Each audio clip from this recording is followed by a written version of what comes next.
Hello genius ವಿದ್ಯಾರ್ಥಿಗಳೇ, ಇವತ್ತು ನಮ್ಮ ಜೊತೆ ಶ್ರೀಲತಾ ಆರ್ ಅಂತ ಒಬ್ಬರು ಇಂಗ್ಲೀಷ್ ಮ್ಯಾಮ್ ಇದ್ದಾರೆ. ಸೊ ಅವರು ಇವತ್ತು ನಮ್ಮ ಕಾಲೇಜಲ್ಲಿ ಕೊನೆಯ ದಿನ ವರ್ಕ್ ಮಾಡೋದು. ಅವ್ರು ಆಲ್ರೆಡಿ ರಿಟೈರ್ಡ್ ಆಗಿದ್ದರು, ಆದರೂ ನಮ್ಮ ಕಾಲೇಜಲ್ಲಿ 3 ವರ್ಷ ಎಕ್ಸ್ಟೆಂಡೆಡ್ ಸರ್ವಿಸ್ ಮಾಡಿದ್ದಾರೆ. ಸೊ ಇವತ್ತಿನ ದಿನ ಅವರು ಇವತ್ತು ನಮಗೆ ಬೀಳ್ಕೊಡುಗೆ ಕೊಡ್ತಾ ಇದ್ದೀವಿ. ಹಾಗಾಗಿ ಅವ್ರನ್ನ ಒಂದು ಸಣ್ಣದಾಗಿ ಒಂದು ಇಂಟರ್ವ್ಯೂ ಮಾಡೋಣ ಅಂತ ಅನ್ನಿಸ್ತಾ ಇದೆ. ಸೊ ನಮಸ್ತೆ ಮ್ಯಾಮ್. ಸೊ ನಿಮ್ಮ ವೃತ್ತಿ ಜೀವನದ 35 ವರ್ಷದಲ್ಲಿ ನಿಮ್ಮ ಅನುಭವ ತುಂಬ ಇರುತ್ತೆ. ಅದ್ರ ಬಗ್ಗೆ ಒಂದೆರಡು ಮಾತುಗಳನ್ನು ನಮಗೆ ಶೇರ್ ಮಾಡಬೇಕು. So first of all hearty congratulations. ನಿಮ್ಮ ವೃತ್ತಿ ಜೀವನದ ಕೊನೆಯ ದಿನ ಘಟ್ಟಕ್ಕೆ ಬಂದಿದ್ದೀರಾ. ಆಲ್ರೆಡಿ ರಿಟೈರ್ಡ್ ಆಗಿದ್ರಿ, ಆದರೂ ನಮ್ಮ ಒಂದು ಇದಕ್ಕೆ ಬಂದು ಸೇವೆ ಸಲ್ಲಿಸಿದ್ದೀರಾ. ಸೊ ನಾಳೆಯಿಂದ ನೀವು ಮಕ್ಕಳ ಜೊತೆ ಮೊಮ್ಮಕ್ಕಳ ಜೊತೆ ಎಲ್ಲ ಆಟ ಆಡಬೇಕು ಅಂತ ಇಷ್ಟಪಟ್ಟಿದ್ರಿ. ಸೊ ಅದ್ರ ಬಗ್ಗೆ ಇಷ್ಟಪಡಿ ಎಂಜಾಯ್ ಮಾಡಿ. ಆದರೆ ಒಂದು ನಮಗೆ ಕೇವಲ ಒಂದು 3 ಪ್ರಶ್ನೆ ಕೇಳ್ತೀನಿ ಮ್ಯಾಮ್. ಸೊ ಈಗಿನ ಯುವ ಪೀಳಿಗೆಗೆ ಟೀಚರ್ಸ್ ಆಗಿರ್ಬೋದು, ಪೇರೆಂಟ್ಸ್ ಆಗಿರ್ಬೋದು, ಮತ್ತು ಸ್ಟೂಡೆಂಟ್ ಆಗಿರ್ಬೋದು, ಮತ್ತು ನನ್ನ ಬಗ್ಗೆ ಒಂದು ಸಣ್ಣದಾಗಿ ಒಂದು 2 ಮಾತನ್ನು ಹೇಳಬೇಕಾಗಿ ನಿಮ್ಮಲ್ಲಿ ಕೋರ್ತೀನಿ.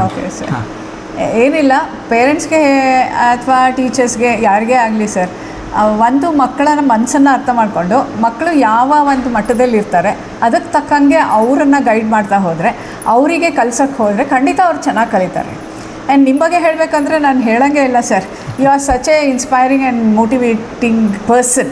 And many students have motivated by you and they have achieve many things in life. ನಾನು ಅದನ್ನು ನೋಡಿದ್ದೀನಿ. And I am really very happy to work with you. ಇಷ್ಟು ದಿನ ವರ್ಕ್ ಮಾಡಿದ್ದಕ್ಕೆ I am really very happy for that. And ನನಗೂ ನಿಮ್ಮಿಂದ ಕಲಿಯೋದು ತುಂಬ ಆಯಿತು. ನನಗೆ ತುಂಬ ಕಲ್ತಿದ್ದೀನಿ, ನಾನು ತುಂಬಾ ತಿಳ್ಕೊಂಡಿದ್ದೀನಿ. ಹಾಗಾಗಿ I am really very grateful for that. ಇನ್ನು ಪೇರೆಂಟ್ಸ್ಗೆ ಹೇಳಬೇಕು ಅಂದರೆ ಸರ್, ಅವರು ಮಕ್ಕಳ ಮನಸ್ಸನ್ನು ಅರ್ಥ ಮಾಡ್ಕೊಬೇಕು. ಆ್ಯಂಡ್ ಅವರು ಏನು ಮಾಡಬೇಕಂದ್ರೆ ಮಕ್ಕಳಿಗೆ ಯಾವ ವಿಷಯದಲ್ಲಿ ತುಂಬ ಆಸಕ್ತಿ ಇದೆ ಅದಕ್ಕೆ ಎನ್ಕರೇಜ್ ಮಾಡಬೇಕು. ಅದು ಬಿಟ್ಬಿಟ್ಟು ನೀವು ಹೀಗೆ ಓದಿ, ಇದೇ ಓದಿ, ಅದೇ ಮಾಡಿ ಅದನ್ನು ಮಾಡೋಕ್ಕೆ ಹೋಗಬಾರ್ದು. ಯಾಕೆಂದರೆ ಪ್ರತಿಯೊಬ್ಬರಿಗೂ ಅವ್ರದ್ದೇ ಆದಂಥ ಒಂದು ಕಾನ್ಸೆಪ್ಟ್ಸು, ವ್ಯೂಸ್ ಇರುತ್ತೆ ಇದು ಅಚೀವ್ಮೆಂಟ್ ಬಗ್ಗೆ. ಸೊ ಅದಕ್ಕೆ ಅವಕಾಶ ಕೊಟ್ಟರೆ I think they will be very successful person in life ಅಂತ ನನಗೆ ಅನಿಸುತ್ತೆ. ಆ್ಯಂಡ್ ಸ್ಟೂಡೆಂಟ್ಸ್ಗೆ ಏನಂದರೆ ಅವರು ಏನು ಪಾಠ ಮಾಡ್ತಾರೆ ಲೆಕ್ಚರರ್ಸು ಗಮನ ಇಟ್ಟು ಫಸ್ಟ್ ಕೇಳಬೇಕು.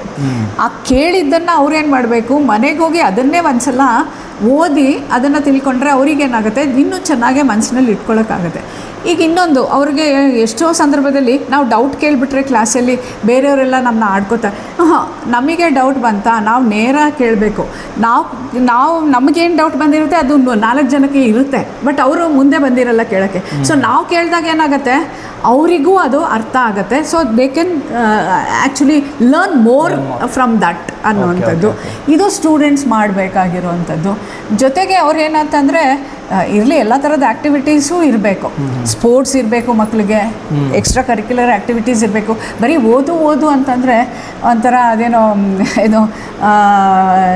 ಏನೋ ಹೇಳ್ತಾರಲ್ಲ, ಕೂತು ಮರುಳಾದ ಕುಚ್ಚುಬಟ್ಟ, ಹಾಗಾಗ್ಬಿಡತ್ತೆ.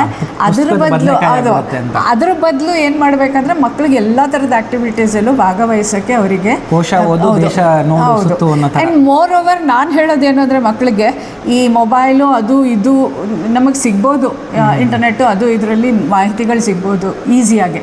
ಬಟ್ ಸ್ಟಿಲ್ ಬುಕ್ಕಲ್ಲಿ ಏನಿದೆಯೋ ಅದನ್ನೇ ನಾವು ಅಲ್ಲಿಗೆ ಫೀಡ್ ಮಾಡೋದು, ಅದು ನಮಗೆ ಕೊಡೋವಂಥದ್ದು.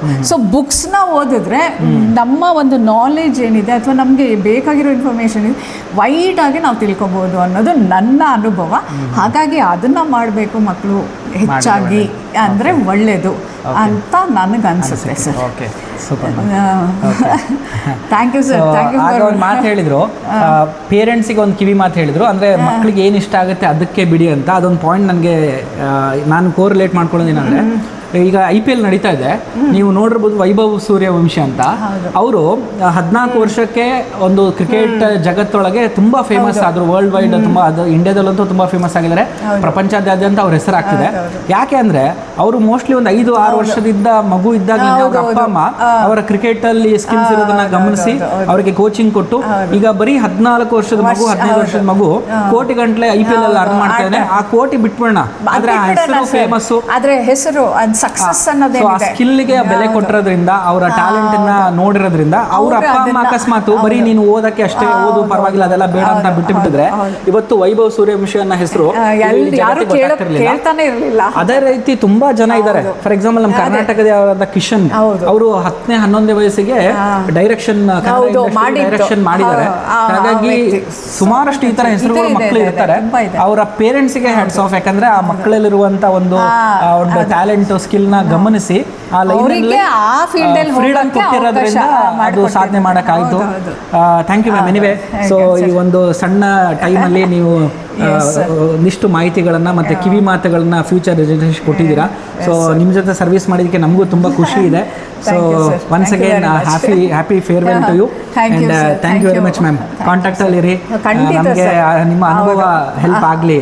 ಓಕೆ, ಧನ್ಯವಾದಗಳು. Thank you.